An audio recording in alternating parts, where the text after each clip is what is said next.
Well, good afternoon. This is the October 29th meeting of the Board of Water Works Trustees. We have quite an agenda today, and I see we have a room full of people. So we'll get going, and hopefully we can accommodate everybody. You have your agenda before you. There are a number of items on the consent agenda. I would ask the board whether there's anything there that they would like to pull out of the consent agenda and talk about individually. Otherwise, I'll entertain a motion that we approve those items on the consent agenda. Move the consent agenda. Second. It's been moved and seconded. All in favor, say aye. Aye. Opposed? The next is the public comment period, and I think that we're going to use this this time to hear the concerns from the people in the room. I understand this is about the health insurance increase, so I'm gonna let Ted kind of take us through where we are and what's going on, and then we will certainly hear from any of you who would like to talk to us. We are not going to take action today. That's what, we haven't noticed any of this, and I think that Ted will explain that there are some other things that are being looked at that really preclude us from taking action today. But we do want to make clear that we understand that this is a concern for everybody and that something will be addressed over the next month before the insurance, the new rates take effect. So Ted, you want to? Absolutely. Just to make sure everybody's up to speed on where we are right now, we did get our health insurance renewal pricing from the city. We've been working with the city on our health insurance for several years now. And when we got the health insurance renewal, the rate increase was fairly substantial, about 22% increase, which is a bigger increase than we've experienced for many years. As a result of that, we took a look at what that was going to mean to folks, and we are in the process now of looking at some other options. Other options that we're looking at include, the first option, of course, is to stay with the city in their pool.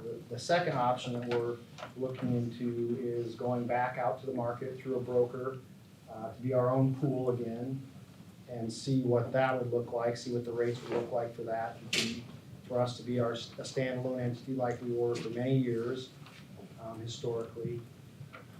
Another option we're looking at is something called the Iowa Governmental Health Care Plan, which is a risk pool that includes a lot of government entities around the state, and they kind of pool all their risks. So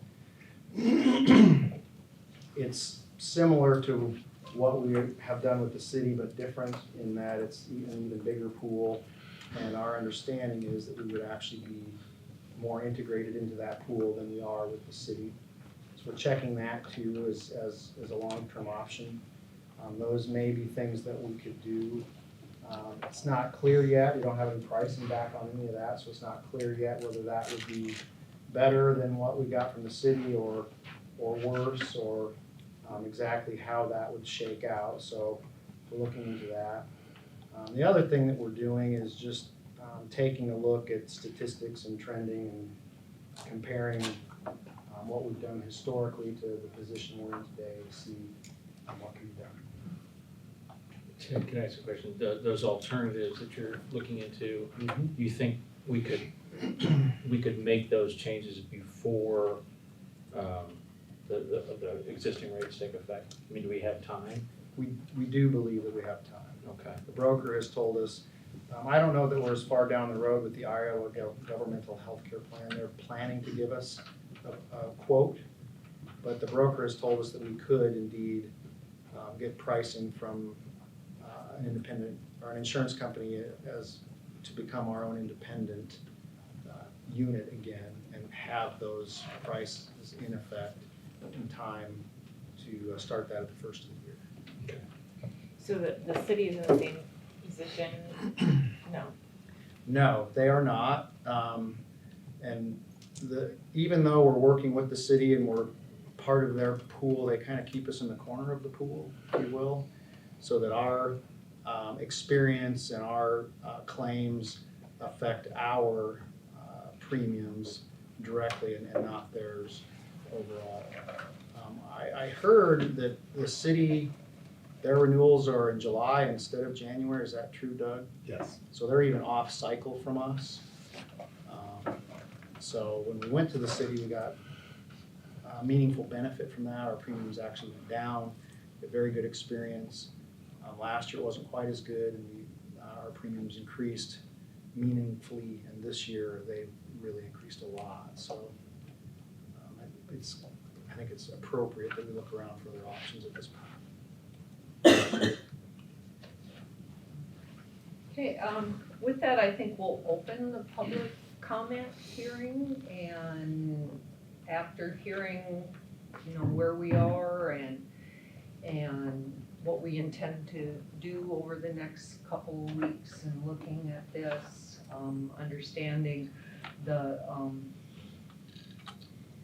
the extent of the increase, and I don't know that there's any other part of it, but we certainly would open it up at this point for people who want to address the board on this topic. Would you go up to the podium, give your name and my name's Don West, and I want you guys to think about that this isn't a union thing. We're not fighting as a union. I've had supervisors come up to me too and ask what we can do about this. What are our options? So it's affecting all your employees. We're not asking for you guys to cover it, asking for some help to cover a portion of this, because this is a big hit. You got guys that are laborers that are barely making any money, and they're taking $300 a month pay cut because of this. We're gonna lose a lot of employees because of this. I really do believe so. You got specialty skilled guys that can go find other jobs with better benefits and more pay. And I'm scared of what that's gonna do to us around here. I don't wanna lose the skilled people we have. So I hope you guys consider that when you're making your decision. Thank you. Ted, that reminds me, let me ask a question. If we look at these other options, and these other options don't offset that increase that Don just talked about, an option could be that we would also look at our budget and hopefully, find some money to do that. That's gonna have, we could always take a special action, but if we were gonna take some sort of a budget measure, we'd wanna do that at our next meeting, right? Right, I think anything that we, any action we wanted to take, we would want to take at the next meeting, Okay. because we'll need to, notice that, and Okay. so we would have the opportunity to do that. To do that. We do have time, and we can do it.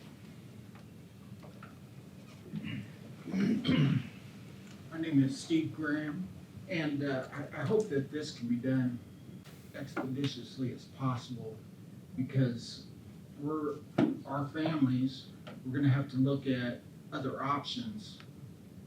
And we need to have this information as soon as possible. Agreed. You know, we've always tried to do our benefits this month so that we could get into the open enrollment and get that done, and people could work with their family who is also trying to do their open enrollments and pick and choose and do what they want. But because of this increase, it's delayed us, but we're really hoping, Steve, that we can have, it'll just be a 1 month delay and we'll be back on track once we get this figured out. And you're keeping the union informed as you get these bids back and things? We certainly will. We haven't gotten anything back yet, but we certainly will. So that at least you know what information's out there, Right. and we'll act as well. So they don't have to wait until the next board meeting to have kind of an understanding of what might be coming. Right, when we start to get the quotes, we can talk about, we can share that information with folks and let them know where we're at. And if those options are looking any better. And then, you know, there'll have to be a discussion because, you know, those options may require us to change insurance companies.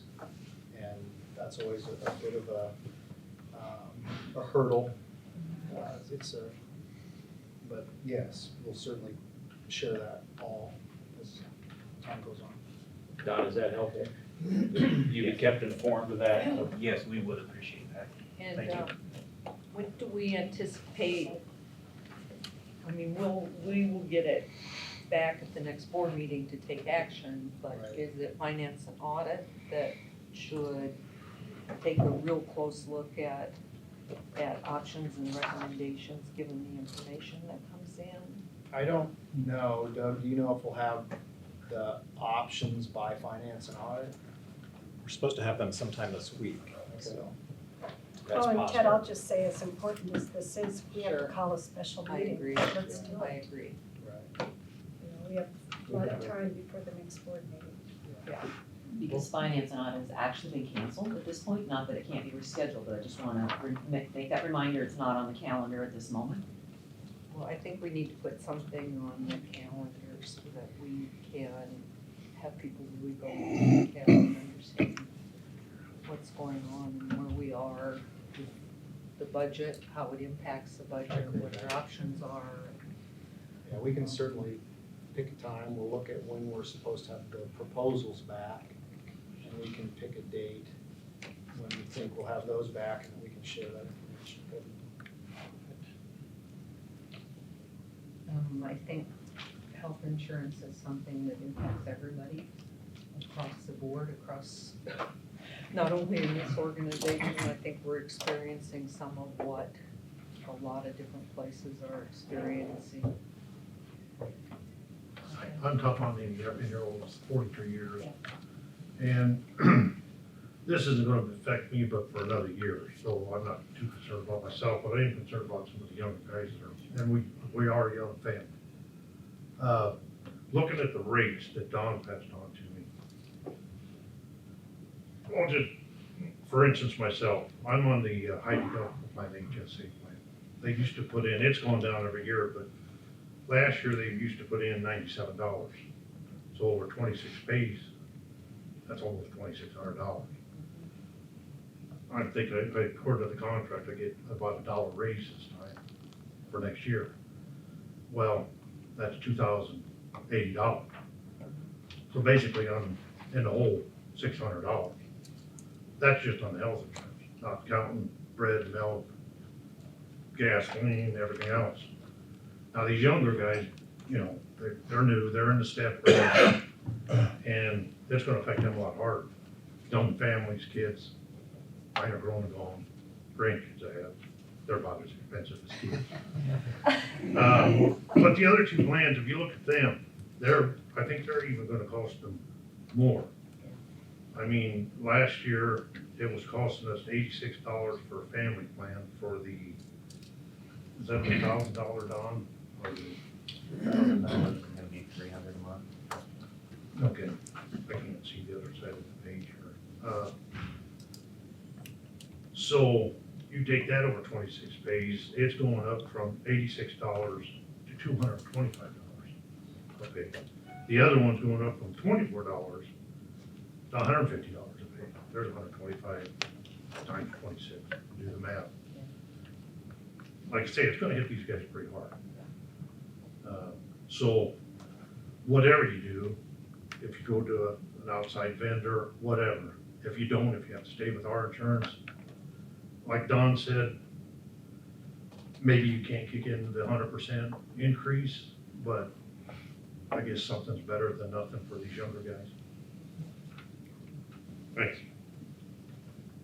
I was thinking about that, I know when I first joined the board, we were talking a lot about concern of turnover with retirements and being able to make sure that we have the skilled staff to fill these jobs and wanting to make sure that we really do our due diligence and think through how we address this challenge because we don't want to lose any more skilled staff and have trouble replacing people because they can find better jobs, other jobs with better benefits. Agreed. Ted, do you have anything else? Well, As we go into this, do you have any thoughts about this? a couple of things that I think are important for us to consider. One, this is by far the biggest single increase we've seen in many years. And because it's all happening at once, it results in folks seeing less take-home pay year over year. And in an environment where we have 2% unemployment and a lot of retirements coming up, I think we really need to take that into consideration. Okay. Anyone else want to speak to this? Just real quick. Kind of like to introduce myself to the board, and Ted already knows me, and Doug knows me, and a few more of you do. I'm Rick Eilander with AFSCME, the union here. I know Don had said this ain't a union issue, and contract-wise it's not, but as an employee as a whole, it's still a union family and a union issue. So I guess I'd just like to introduce myself and say thank you, Ted, and thank you to the board for even taking this up. I know I appreciate it, and I know the guys and gals that work for you appreciate it too, especially since it's outside of our contract negotiations. So I do appreciate it, and thank you. Anything else? Is everybody clear on where we're gonna go from here? We'll share as much information as we can as things come in. We'll take our committee time and really sit down and take a look at this once we get that information, what we would be able to do. And that we will make every effort to get this done before We really have to get it done Yeah. before next month. Yeah. I think we can commit to that because we have to. Otherwise, we won't be able to get through open enrollment, but yes, absolutely. So can I just ask some calendar planning things? Peggy mentioned we don't have finance, but it's mentioned in the board book. I had not taken that off. You could probably just keep it, you know? I was thinking the same thing, so that maybe we The could just, 12th, do we just want to hold that date, or do Yeah. we want to go the Yeah. following week? But I think let's get sooner. something on I our think calendar sooner. now. Yeah, Doug, that's do you a good think idea. we'll have our pricing back by then so that we could be prepared? I believe so, yes. Right. I think that would be a great option. so we'll probably have a meeting on November 12th, 8:30. Now, that's the day of the 100th anniversary reception. Is that going to interfere? That starts at 3 p.m., so I think we can do that very quickly here in Legion at 3 and then begin the meeting at 3:30.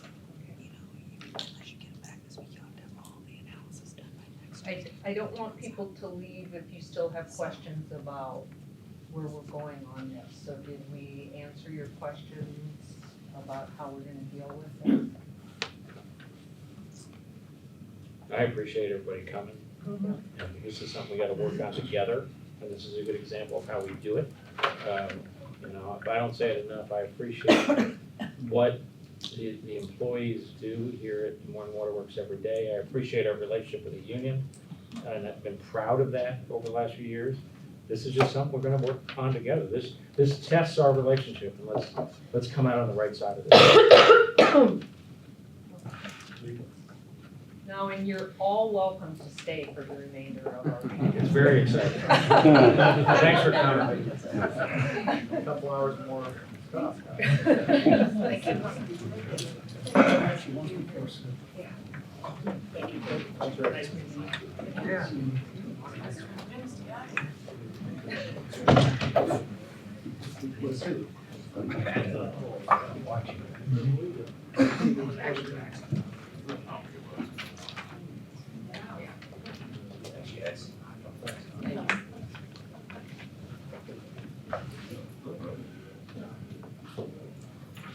Rick.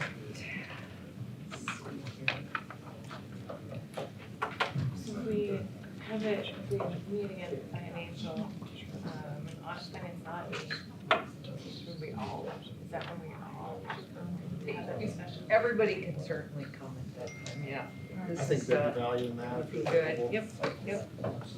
Yeah. I have to make sure you didn't want to make a committee recommendation and then review it again. Ted, is there an option to go back to the city and ask what would happen if we were put in the overall pool? They won't put us in the overall pool, that's what we actually wanted, Okay. but they're not willing to do that. Is it just the staff or the city council, or what is it? Doug, can you comment on that? That I'm not sure how that process works, but we can inquire, find out more of those details. I'll bet it's political, but yeah. I think whatever you can find out, Doug, Yeah. sure, just for information. We can certainly ask, it never hurts to ask. Right, I mean, it's one more, Given more our options recent we can throw. experience, I'll be surprised If if they they're want willing us. to pull us into their group. Why does ours, sorry, and I got your message late in the day, why is ours going up so high that the cities isn't? We had a very negative claims experience last year, Okay. and given that we're in a fairly small pool of about 210 employees, that very negative claims experience can spread over a very small group of people. So we're not really benefiting in any way by being with the city? We're not benefiting by being a part of their entire pool, but I will say this, when we originally went to the city 5 years ago, 6 years ago, we actually saw a reduction in our premium, and then we had a number, 4 or 5 years of fairly positive experience. We had that initial reduction, and then we had small increases, and we had a 0 in there, and then we had like 7, and last year was 10, I think. We had a 10% increase that they told us should have probably been 17. Correct. But they held it at 10 and anticipating that we would go back to the more positive claims experience that we've been having, but we had an even worse year, so now they're raising it 22%.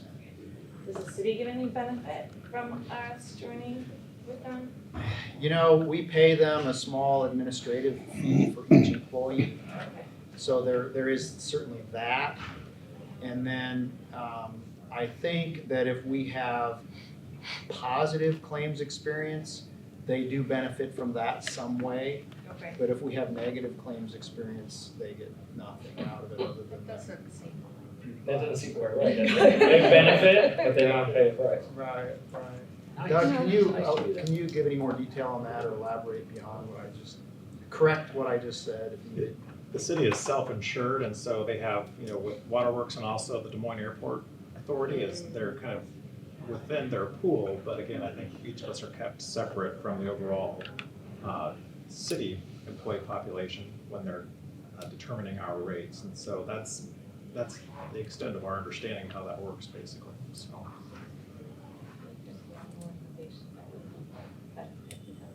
It seemed like a recurring theme, didn't it? Yeah.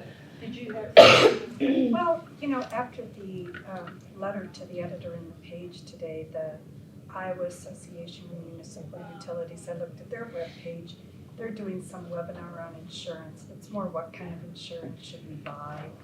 But are there associations like that we are a member of that also have group plans? I mean, I guess we have a little bit of time here. Are there groups like that we could just, make a call to Tim and say, so, have you run into this with other folks and how can we spread this out? We can do some more checking, and we are looking at this Iowa Governmental Healthcare Plan, Yeah. which is that exact sort of a group. See, so we'll do some checking and see what we can find. Okay, thank you. My pleasure. All right, we're at 3A, under action items, acceptance of Northwest Warren County feeder main. Okay. Yes, thank you, Diane. This is what I think is an excellent example of regional planning and infrastructure construction. This is a project that we managed for the city of Cumming and the city of Norwalk.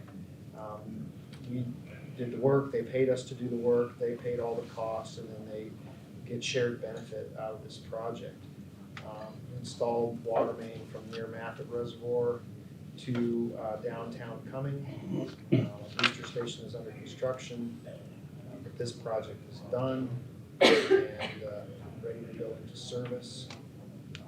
We're a few small change orders along the way, but it's done and ready to be accepted, and we would recommend that the board accept the project.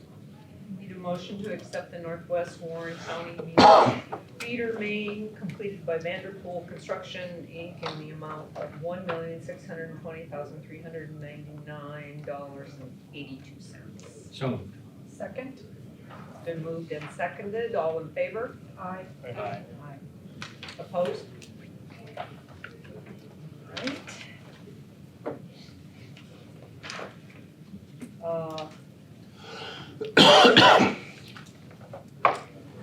Request authorization to solicit bids for pre-sedimentation basins. Yes, this is another great example. This is an example of investment in our existing infrastructure. This is valving that controls how the river water from both of our river sources at the fluid drive plant enters the treatment process. The valving has reached its useful life and it needs to be replaced. Design is complete for replacing in the pre-sedimentation basin. Engineer's estimate about $1.8 million for construction of this project. We're ready to take this out to bid, and we would ask that the board authorize us to put it out for bid. I need a motion to authorize staff to solicit bids for the pre-sedimentation basins valve replacement contract and establish the date of public hearing as the date of the December 2019 board meeting, and direct staff to publish notice as provided by law. So moved. Second. It's been moved and seconded, all in favor? Aye. Opposed? The next item, request authorization for CEO and general manager to execute change order for Des Moines Water Works Park. This is a change order to address what is affectionately known as the moat around the Great Lawn. We have basically completed the construction of magnificent facilities out here now to the north of the building, the amphitheater, the art pieces going in, natural playscape. The original intent was that the Great Lawn to the north of the amphitheater would shed water into a swale, and the water would disperse naturally into the soil. That was the designer's intent and hope. That hasn't worked out exactly as planned, and so the plan is to construct a small sump and pump station there to take that rainwater that collects in the drainage swale and pump it to the west into one of our park ponds, so that we can keep that area dry and establish grass there and keep it from being kind of a muddy problem area. So this is a park foundation project. The park foundation will reimburse for all of the costs associated with this construction. It's effectively a change order onto the Henkel contract, which included the grading and the amphitheater and restroom and everything else. This is a change order onto that contract and will be funded by the park foundation. I have a motion to authorize the CEO and general manager to execute the change order for the Des Moines Waterworks Park Phase 1 improvements in the amount of $137,754.56. So moved. Seconded. It's been moved and seconded, all in favor? Aye. Opposed?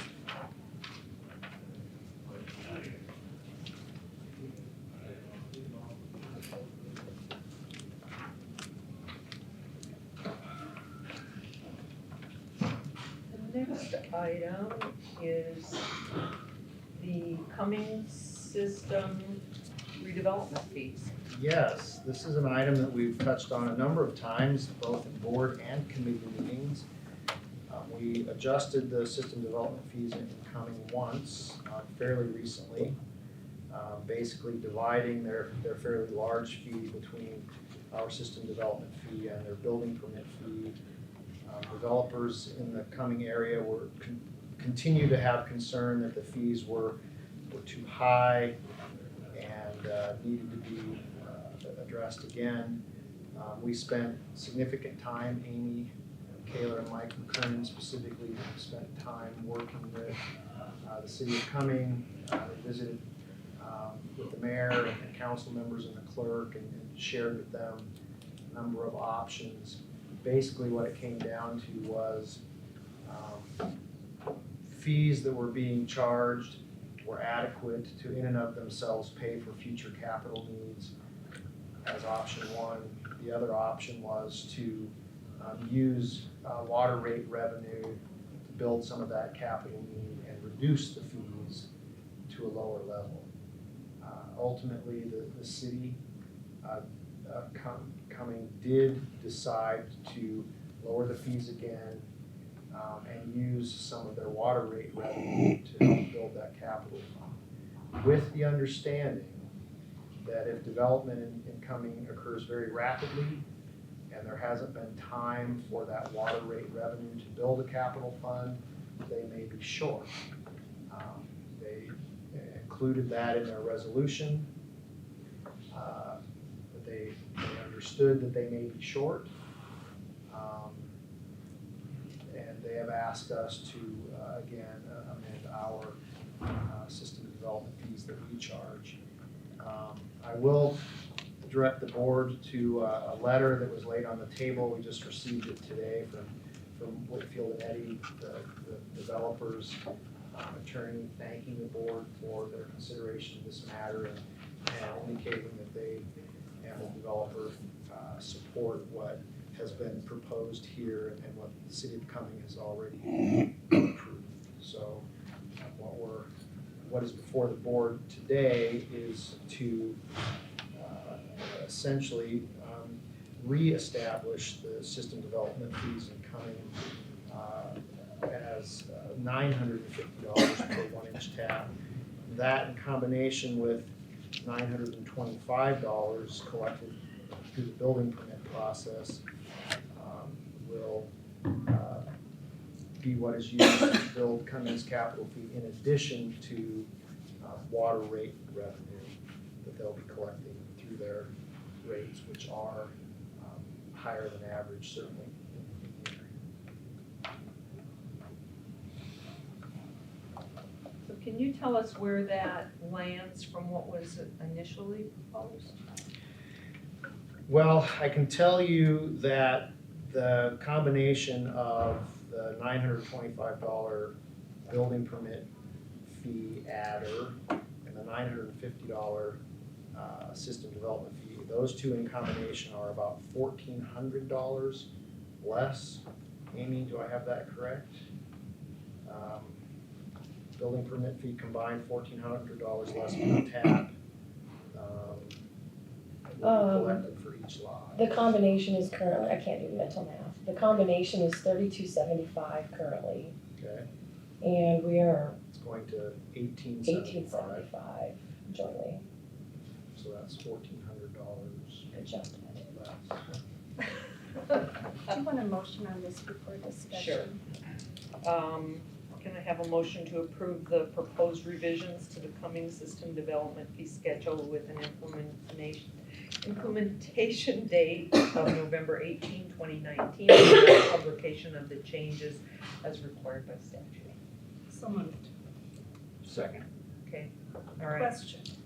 Yes. So in whereas statement 1, 2, 3, 4, 5, 6, 7, in whereas statement number 7 that they've made, I think this board was concerned that we might be held responsible or on the line for additional development.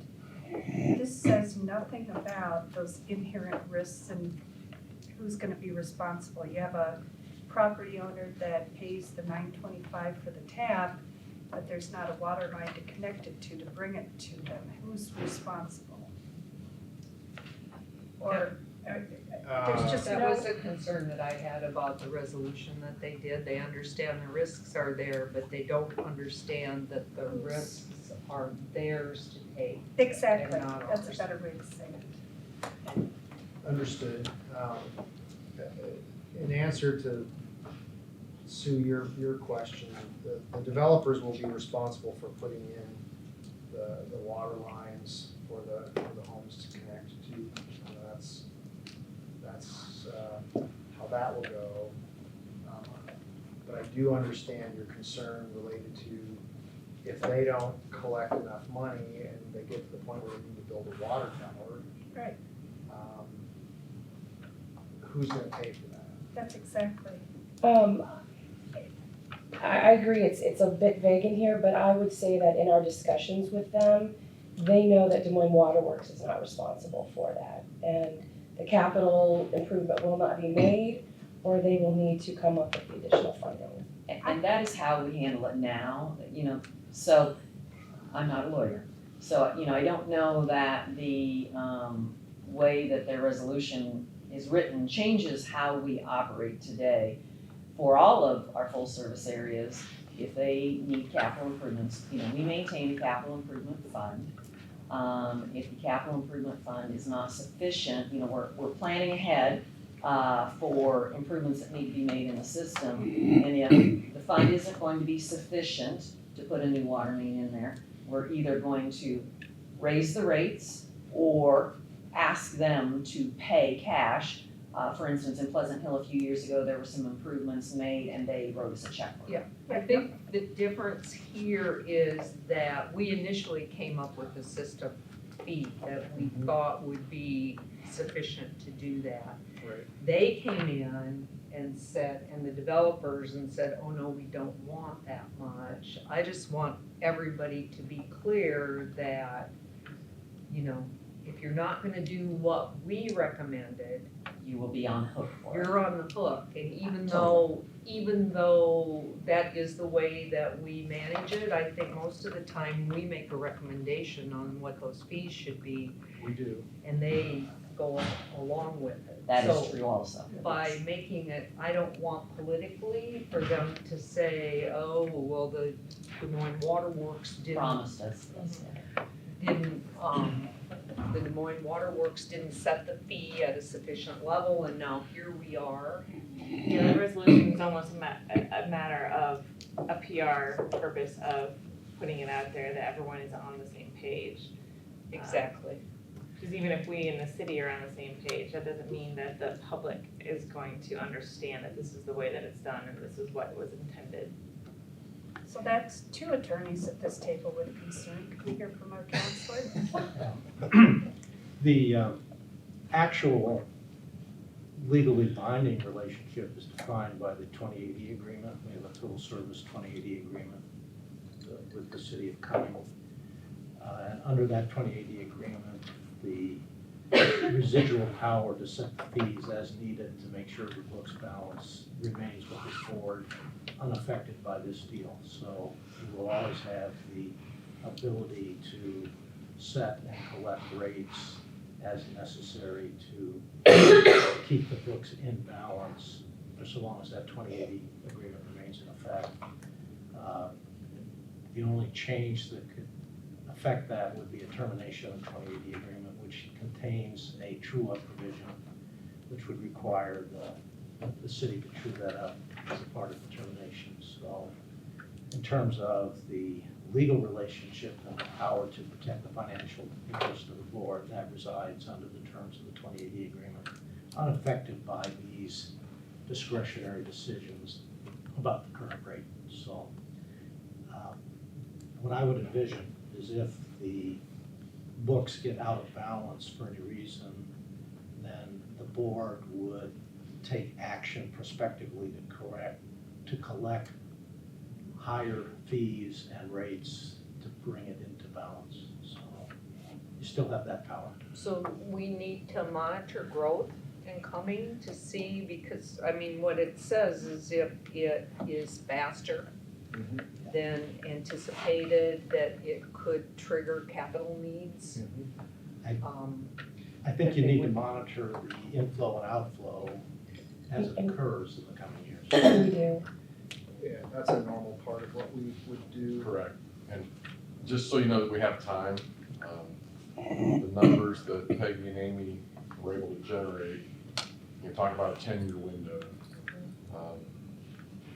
We really think that's pretty optimistic, 1,200 new connections in 10 years.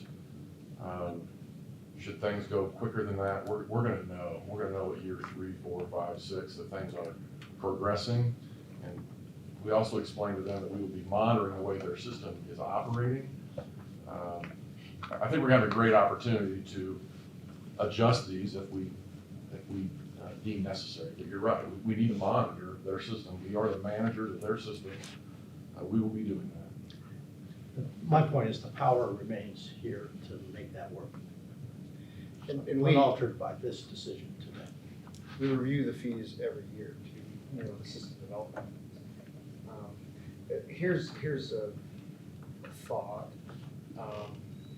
I believe that everyone involved today understands that coming is on the hook. And I believe that past practice would indicate that when there's not enough money, they pay, which they did for this most recent project.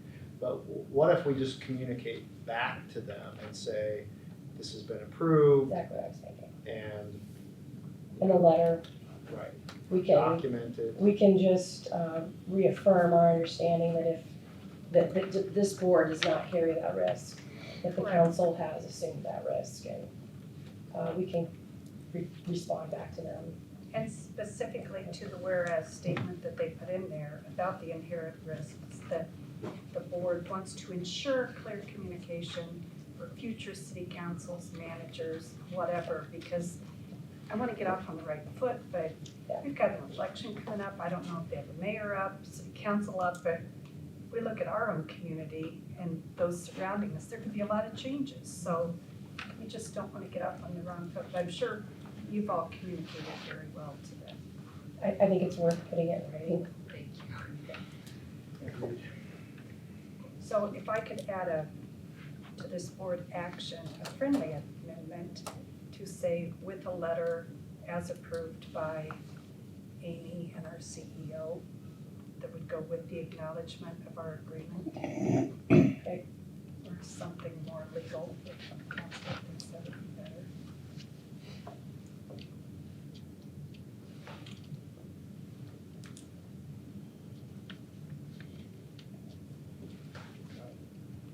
Is that It's fair? fine, that works. Who made the motion?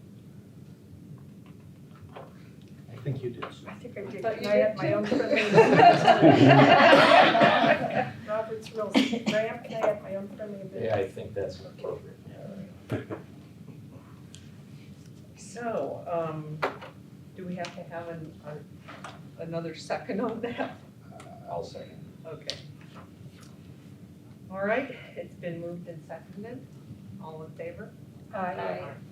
Opposed? 2020 corporate insurance.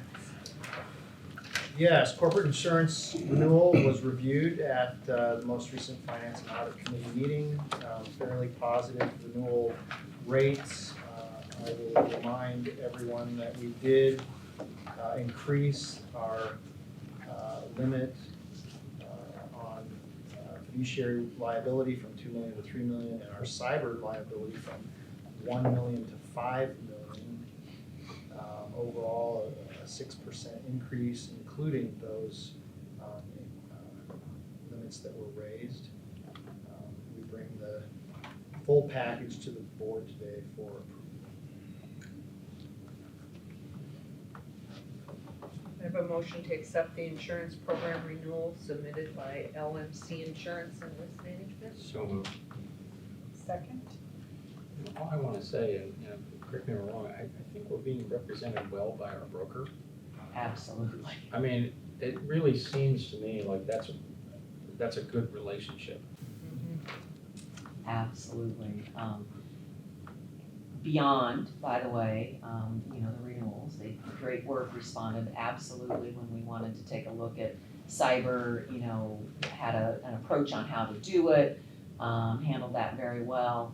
But, we also have a lot of just miscellaneous questions for them throughout the year, particularly in this year, with the construction going on in the park and how long do we need to continue that builder's risk, all those kinds of things. And they respond instantaneously. When I've sent an email and gotten an out-of-office response, like 3 of them call me to make sure that someone's handling it while so-and-so's out of the office. So they are all over it. It's great. Yeah, I mean, it just really seems like a good relationship, and, I just appreciated their walking through the cybersecurity piece of it, because that's all something none of us know anything about, we're all finding our way, and so it just gives me good, high confidence. They're doing a great job. Could they make any suggestions for us on what we're dealing with on our health insurance? I don't know if that's their book of work. I don't know that I Lemire don't think does it is, but- health insurance. I don't think they do. But if they have other partner organizations that they work with, I'm just looking for anything to help offset. We are, by the way, working with Holmes Murphy, who was our prior health insurance broker. So when we used to carry our own insurance, which is why I say I don't believe LMC does it, but I'm not positive about that. Because we would do RFPs for both brokers, for our benefits brokers and our corporate insurance broker. Holmes Murphy was our benefits broker, and we actually still have a broker relationship with them, and so they are the ones that are getting the quotes. Okay. So we do have the benefit of expertise in that area working for us. Any other questions, anything else here? Okay, it's been moved and seconded to accept the insurance program, all in favor? Aye. Opposed? All right. Next item is approval of the proposed 2020 water rates. Another item that was reviewed at the most recent Finance and Audit Committee meeting. The rate increase in a nutshell, 10% for our wholesale customers, 5% for everyone else except our with storage customer, and that is 3%. We also have proposed implementing a capital improvement fee in the city of Des Moines on a declining basis, starting at 25 cents per 1,000 gallons, declining for the larger customers as they move through the steps. As you can see there in the memo. A couple of things that we touched on at the Finance and Audit Committee meeting. One being communication to our largest customers, make sure that they are aware of what's going on, the importance of this capital improvement fee, the basis of that, and how it will impact them. Amy has drafted a communication that we will be sharing with them once these rates are approved, so that they'll know and can ask questions if they have any. Also, telling the story, Graham, is how I think you put it with our wholesale customers. Amy and I, as we're meeting with all of the wholesale customers to discuss regionalization, have been telling them the story, helping them understand. And while I won't say that they're enthused about the rate increase, I think they understand. And those are in-person meetings. They are, yes. Numerous, more than a dozen in-person meetings have taken place to date. And they're not all wholesale, some of them are total service. But we're nearing the end of the first round. Some of them we've actually met with more than once already. Johnston, for instance. So we're telling the story and they understand where we're coming from. So I think we've talked about rates a lot, happy to answer any questions, but absent any of those, we're asking the board to approve the proposed rate increases for 2020. All right, let's get a motion and then can ask Ted some questions. Could I have a motion to approve the proposed rate increases according to the attached memo to be effective for all water bills issued on or after April 1st, 2020, and direct staff to publish the adopted rates as provided by law? So moved. Second. Okay, questions or discussion? All I want to say is I appreciate you doing those one-on-one meetings. I know they're time consuming, but I think we benefit greatly by having those conversations. I agree. So I appreciate the time that goes into that. Well worth it. And Graham, I want to say just the amount of credibility that Amy has. When you say are those face-to-face meetings, it's clear she has relationships. And I know many of you do. I mean, Mike and Peggy and Ted and Jenny, I mean, you all have relationships with those customers, and it makes a big difference to Graham's point that you're doing it face-to-face, so thank you.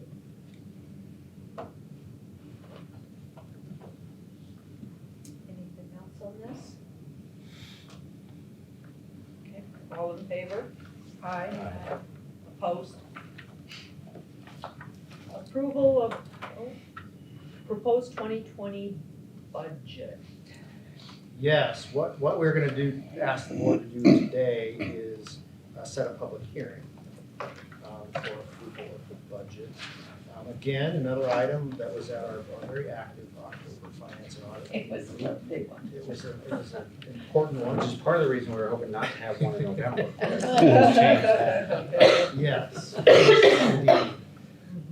Indeed. Michelle Holland did an excellent job presenting the budget at the Finance and Audit Committee meeting. She's got some statistics here about what is in the proposed budget. I won't go through them in great detail because she did go through them in great detail. We also have a departmental budget presentation queued up if we have time for that today. That will do a nice job of sharing specific differences, and I think the board has appreciated that in the past, just what has changed. There's so much in the budget, sometimes it's easier to look at it just from the perspective of what has changed, and so that's queued up. But for now, for the purposes of this particular item, what we're asking is that the board establish a public hearing for the date of the November board meeting, at which time we will approve the budget. Do we share the proposed budget publicly before that public hearing meeting? Share it in terms of like having a public hearing or? Just in general for people to see it so they know whether or not they want to come. I guess what I'm ultimately trying to get to is if we're going to have a discussion about those healthcare and how the healthcare increases are going to be addressed, do we need to, is that going to impact the date of the public hearing in case that budget is changed? Great question. Hopefully not, because if we impact that date, we'll also impact the date when we can change the rates. Because we are, by agreement, required to give our wholesale customers a certain amount of time. I anticipate that whatever we do with insurance rates and the cost implications there are somewhere between $0 and $500,000, so a meaningful range. I anticipate that what we will do is manage that within the budget as it has been proposed. We would take the operating budget and fit that into it. I don't know exactly how we will do that, but we would do that. I was just gonna add, the budget is open to revision at the meeting where the public hearing is conducted. So it's not locked in today, and it's not locked in previous to the public hearing. That is, after all, why we have the public hearing, because people can come in and ask for changes, and this board can make changes. However, as Ted has more or less pointed out, barring changing the amount that we increase the rates, the amount of available resources is now set. And so any change to the budget would actually be within lines within the budget. It would not be in budget in total. We could certainly make those changes in the meeting before the board approved it, but, you know, we deal with budget overages and unders every year, every month of every year. So We is have it- things that are higher than we expected, and we have to offset them somewhat. It's not gonna be significant enough to impact the entire budget. Fair, okay. Well, we wouldn't, I don't think we're anticipating changing rates is kind of the bottom line here, You're gonna find the maximum $500,000 within the within line. the existing budget. That would be our intention. I mean, not an easy task, but doable. All right, let's get a motion on this, and then if there's any other questions. Okay. Second. We share this budget publicly. We have a public hearing at next month's meeting where folks can come and comment on it, but we also publicize or announce, we have it in the agenda for finance and audit, along with the materials, those are all available online. And we noticed this meeting with the budget hearing and all the materials, which are again attached, and that's all online. And there's actually a formal notice of, separate from this meeting notice, but a formal notice of budget hearing that has to be published in the paper. To announce next month's meeting. That says that the budget, you have to include a budget summary, and it says that the budget will be acted upon by the board at the meeting. So it's in addition to the public meeting notice about the board meeting, there's a separate budget hearing notice published. And then there's also some sharing of the budget with the city council. After it's adopted. After it's adopted? Yes. Okay. So those are the pathways we use to share. Okay, any other questions? All right. All in favor? Aye. Aye. Opposed?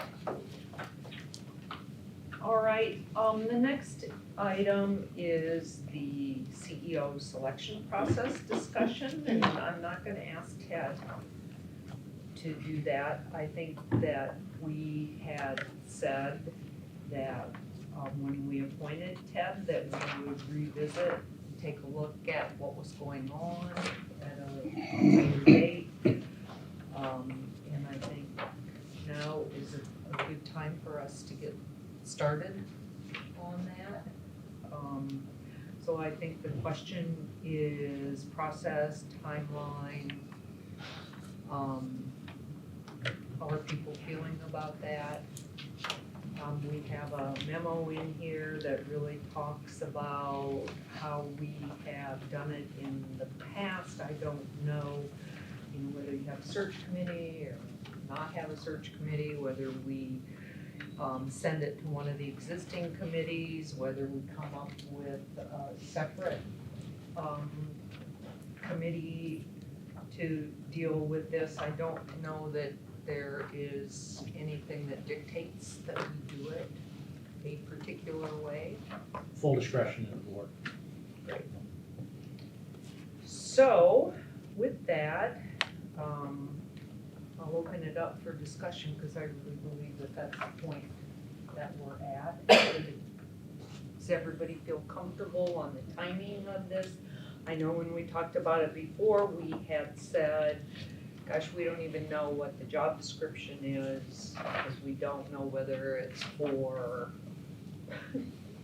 this or for a broader thing. Now that we have been having discussions and talking about this, I really think that we are some time away from really knowing that. I mean, I don't think this is my impression, and I'd be happy to hear how others are. that we are some time away from knowing whether or not we'll really get an answer or commitments or be able to pull together a regional. And So- I'm not sure we wanna wait, I guess, Oh, I was gonna again, say, that's yeah. a question. Is that a case for waiting longer or a case for getting it done? I think that, I think it's a case for moving forward. I mean, even if, the plan that's out there, would be adopted, Des Moines Waterworks would continue to operate, and, be the provider to the new regional entity. And so, in some ways, I think that even argues that we do push the button because, those entities that would be signing the 28E would know who the CEO and general manager was, and actually give them some confidence moving forward. And so, I mean, it's been 6 months. I think it's time for us to do the search. So, in answer to your first question, I would say now's the time. And then I'll talk about process if we decide Yeah. that there's agreement on the time. how others feel about that? I agree with you, Greg. Be good for that individual, whoever it may be, to either to be a part of this regionalization Yeah. discussion. I also am in agreement. I think the way that the term sheet is currently drafted and what we're thinking is that we will continue for a period of years to operate the assets. So we know that, at least from what we've got out there now, that it's going to continue. That's going to be part of the responsibilities going into the future. So, from a process standpoint, having been a part of the last time we did this, we hired a search firm, which I could argue both sides of that, the benefit of that, although I thought we were served very well by our search firm last time. I mean, we ended up picking a guy who was working down the street after we conducted a national search, which ended up well for us, but there was, when we did this in 2012 or whenever it is, there was some benefit from having that search firm. And so I think we should at least consider that, maybe see what's out there and then I guess my recommendation is, first step I think is look out there and see if there's a search firm that meets our needs. And maybe we decide there is one, or maybe we decide we want to go this alone. But I think that's the first question that has to be answered. Do you have any idea what the cost was on that search? I don't remember. Do you remember, Doug, what the cost was that we? I think it was 21,500 was the budget that was. And that was the actual fee paid, I looked it up. That's at the bottom of page 2. So I thought that was money well spent. I mean, if we didn't do that, it's a lot of work to do internally, which, one might argue we might actually be able to move a bit faster by having a consultant help us with this. But, as I said, I think we let Doug do some research on finding out who's out there and make a decision whether we want to do it internally or if there's somebody that meets our needs. Right? I have a question on the two that Doug outlined for us. One, we did a regional recruitment, and one we did a national. So to give Doug that direction, if this is the way that we're going with a consultant, does the board feel one way or another? I don't know if I think the broader net is probably better. A national is better than a regional. We'll see what's out there, but I don't know why you would restrict it to a regional. Right. Yeah, I is there agree. like a cost difference or something? I mean, otherwise. Yeah, you'd think with the electronic Yeah. recruitment that you have these days, that the cost of doing it wouldn't. And maybe that's just the change since 2007 to 2012, that it is much easier to do to cast a wider net. But I just saw that difference and wondered.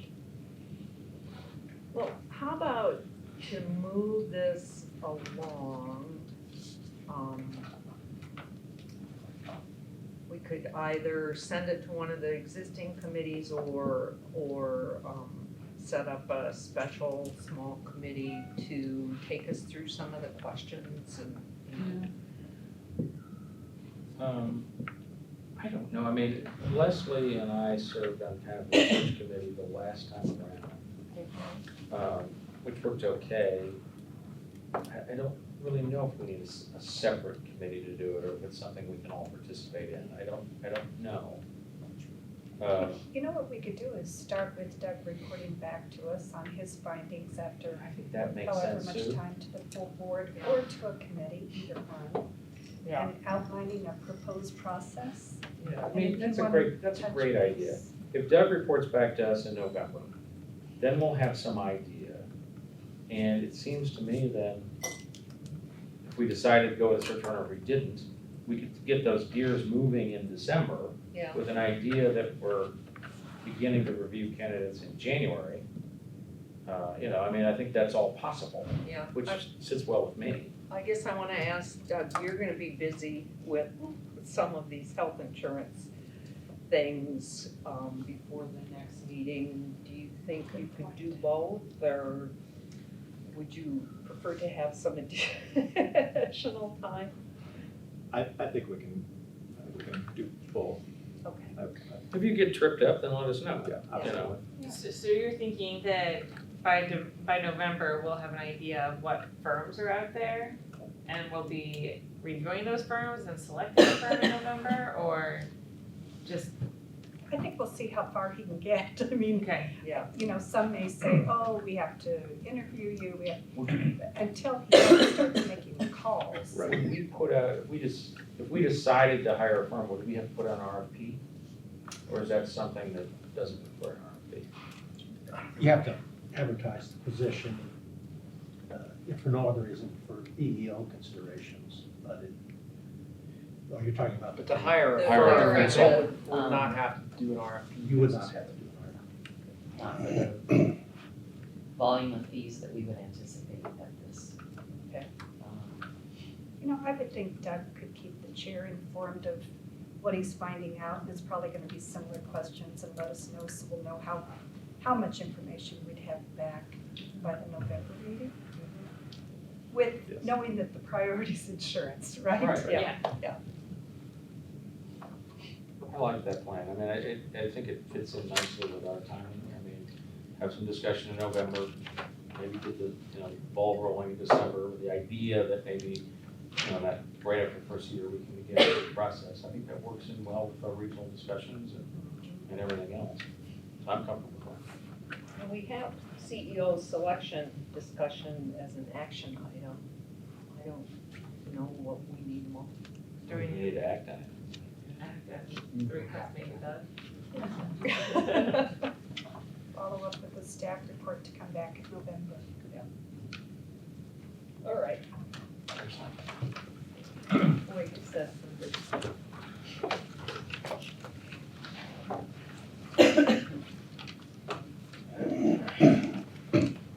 All right.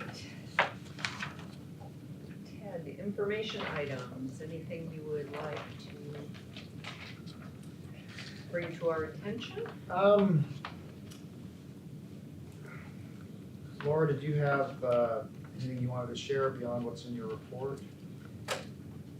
I read the report, but there are several things going on with the anniversary. Can you tell us what happens at each and where you would Sure. like us to slot in? Yeah, as Diane mentioned, it's a busy time here at Waterworks. We're celebrating our 100th anniversary. We have scheduled this Saturday 2 public open houses, and they are sold out. We have 50 people coming in for the morning and another 50 people coming in the afternoon. And those are customers that signed up on their own to come in for an open house and a public treatment plant tour. And then also in the afternoon, after the customers leave, we will be welcoming employees and families and retirees and board members, if you so choose to attend, from 3 to 5:30 in the treatment plant. Again, we'll be hosting tours of the facility. We have quite a few new employees, and their families are really excited about what they do here at the treatment plant or in the office as well.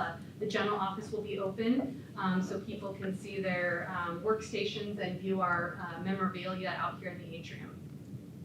And then also on Tuesday, November 12th, is when the Des Moines Historical Society would like to present a centennial certificate to the Board of Trustees.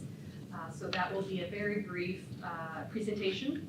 I'm going to be announcing that to the media, some past board members as well that are still around town that would like to attend that, and then employees would be welcome as well. And then on top of that, we are welcoming Congresswoman Axney to our facility this week. Specifically, we'll be actually going to her office to participate in a roundtable discussion on PFAS. So we'll be meeting with the working group that has been talking about PFAS here locally, and we'll be discussing the updates with the Congresswoman on that. And then she will then travel to the treatment plant for a tour and to talk about water quality in general. So if any board members would like to attend the treatment plant tour with Representative Axney, please let me know. That is open to attend as board members to walk along and talk with Representative Axney. The roundtable is closed to a smaller working group at her office though. And that's Friday at? That is Friday. The treatment plant tour with Representative Axney is at 11 a.m., I believe. I will get confirmation on that. Yours at 10:30. 10:30. Roundtable tonight. And you've started your, Citizens Waterhead. yes. Yes. It's a great group, 24 participants, super engaged and exciting. They're very eager, and I think they're going to be another great group of advocates after they graduate in 3 weeks. Thank you. Just a couple quick comments from me related to PFAS. We've been working with the National Guard, the Air Guard, and the DNR to do some sampling. We've had a little bit of a setback because the samples that were collected and tested by the State Hygienic Lab, we had some issues with the QC that runs at the same time, and so the samples were invalid, and now the DNR is trying to get back and take another round of samples so that we can move forward with that. Interesting timing, though, that Representative Axney is taking interest in this. There's a lot of things going on related to PFAS and the contamination at the guard bases around the country. We made a dubious list. I might have told you we're number 100 in the 100 most contaminated air guard bases in the nation. We just made the very last spot on the list, which isn't great news. But we're staying on top of that and hope to have a plan for what will be done at the guard base in the not too distant future. It's a little off topic, but I was reading an article in Consumer Reports about bottled water and its quality against tap water. Yeah, and it mentioned something about PFAS in Massachusetts and communities shutting down because of the contamination. And yet the bottling factory for one of the major bottled water suppliers was right around the corner and also kind of not as impacted, but had a problem too. Yeah. So. Yeah, they're certainly not immune from contamination. So that's in the news. We'll try to keep you posted on that. The regional discussions are ongoing. Literally, we're doing the road show here. Thank you to Diane and Sue, as well as Amy for taking part in all of those. We're north of a dozen somewhere in terms of face-to-face meetings, and they've been good meetings. And the vast majority of the communities that we've met with are very interested and engaged and want to be at the table and want to be part of the discussion. So well worth doing. Still a few more of those to go. We're hopeful that we can get through all of those here, the first round, in the next couple of weeks, get people's questions answered, so that at some point near year end, they can say, yes, we want to be part of the discussion moving forward and take it to the next level, to begin discussions about where we go from here. And then the open house, Laura did a nice job of sharing with that. I just want to compliment her on all the efforts she's put into this thing. It's been a big job. It's going to be a very tightly choreographed group of people. It's been a long time since we've had the public into the plan. And not 100 years, but it's been many years. There's always security questions and safety questions, and so we're taking great pains to have enough security here and enough staff here, tour guides and channelizers and directional signs to kind of just keep everyone right where they need to be. But I think it's a very positive thing to let people see what we're doing here, at least one quick peek under the curtain. So looking forward to that on Saturday. Ted, I have something I wanted to share with the board. I think we all, we sit at this table and we know enough about the water utility that sometimes when we hear things, we know that doesn't sound quite right. And last Wednesday, our executive leadership team at Des Moines University was notified that Des Moines Waterworks was going to have a water main break Thursday night at 11 p.m. That would be nice if we. And as soon as I saw the email, I'm like, this isn't right. So I called our CFO and I said, I don't want to step on toes, but could I just call one person? Knowing that you were gone, Ted, I called Amy. And I was driving back from Ankeny, and before I hit the Mixmaster, she had followed up with me and said, here's what we're doing. It's a routine tap. We're going to cut into the water main, add a tap, very routine, nothing's going to go wrong. Meanwhile, I'm getting we're all getting emails from deans. We're flying in 12 candidates for interviews. We're doing this. Are we gonna reimburse the students that are flying in if we have to close campus? When are we gonna close campus? I mean, it was 13 people, all, with their own concerns, obviously, because if we don't have water, out of safety, we had to close campus. So I just wanted to say, Amy, thank you for making it so simple, your explanation. I then went back to everyone and said, it's not a water main. We only wish we could plan for those. And actually Jenny's team gets the credit because they were the ones performing the work to make sure that you guys were up and running, so. And at 3:45 in the morning, we all had an email saying the water's back on. So it made me very proud to be a board member and to know that we could contact everyone and find out what was going on. But I did have to chuckle that we were planning for a water main break at 11 p.m. Scheduling them now. So thank you to everyone Much involved. much more cost effective to schedule that. Right, let's just not schedule anything. No more. No more. I thank you for sharing that, Sue. It's a good story, but it also just kind of highlights the lengths that Jenny's folks go to in the middle of the night to come in and do these things at 1 o'clock in the mornings, between 1 and 3 so we don't have those kind of impacts, and you don't have to shut campus down, and people don't have to shut their businesses down. That's getting more and more and more common, that we have to do things at off hours, but that's what we do.